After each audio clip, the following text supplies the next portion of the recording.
Tom and Sonia Eisenhofer are CBN partners. Sonia is a teacher. Tom is the owner of a company called Fish Houses by Tom, which specializes in building trailers used on frozen lakes for ice fishing. They're successful now, but when they were first married, they struggled to eke out a living. It was pretty tough financially. You know, we didn't really have careers or anything. There just wasn't really good paying jobs for someone 19, 20 years old with no skills. Both of us were backslidden Christians when we got married. Probably maybe 4 years into the marriage that I recommitted, and it was because of our kids. I realized that we really need Jesus. Soon after, Sonia started tithing to her church. When you tithe 10%, you can do more with 90% than you can with the full 100.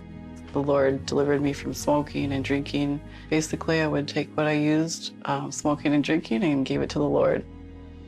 Tom grew concerned. We don't have money to eat. How can you give them money? That ain't gonna work. I mean, we need the money for ourselves. Soon after this, Tom started a sheetrock business. Over the next several years, the couple's finances improved. Then in 2003, Tom was diagnosed with cancer and couldn't work anymore. We lost everything. We lost the house, he lost his business, he lost his health, and it was really a struggle. It was really hard. To make matters worse, the IRS told the Eisenhofers that they owed over $40,000 in back taxes and penalties. Even though I knew God was faithful and would help, I just didn't see a way out of it. For years, the IRS garnished their wages, but even with their limited income, Sonia refused to stop tithing. She believed God would provide for them. She still wanted to give money to the church, and I'm like, you gotta be crazy. We can't do this. We can't do this. I don't know how we can do this. Then one day in 2010, the Eisenhofers got another letter from the IRS. They were done garnishing, they were done taking money, we were paid up, and it was early. Even more surprising, the IRS sent them a check. Tom thought there must be some mistake. I actually went to the IRS office and talked to them about it. And they're like, you know, you're free and clear. You guys paid too much money now and you get this back. I'm sitting in the IRS office talking to this guy, just tears just rolling. And so we just saw miracles coming all the time because we would need them. Seeing what God did for the family, Tom rededicated his life as well.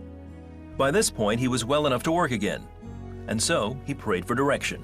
I just bowed my head and I was just crying and just asking, you know, what do you want me to do, Lord? And I just felt this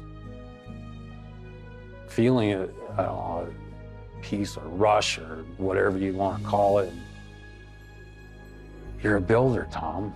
I created you to build. Tom decided to combine two of his passions, building things and fishing. He entered the business of making tailor-made fish houses, and Fish Houses by Tom was born. He put the first one on Craigslist and sold it immediately. The first year we started building just was nuts. I mean, it just was insane. It just went crazy. Orders just poured in. Today, business is thriving, and customers know with Tom, they're getting top quality craftsmanship. And Tom is quick to give God all the credit. I mean, we had nothing. And for it all just to boom, boom, boom, boom, boom, fall into place like dominoes, it had to be spirit-led. I mean, there's no other way to explain it. Nowadays, Tom and Sonia don't worry about finances, and they're excited to partner with CBN. They're shining the light, they're spreading the gospel, they're helping, and so it's just really neat to see how they reach out to other people that are very desperate. Tom and Sonia love to share how God blesses them when they put their trust in Him. If you're not sure about tithing and you don't think it's the right thing to do, all I can say is try. I mean, just test them.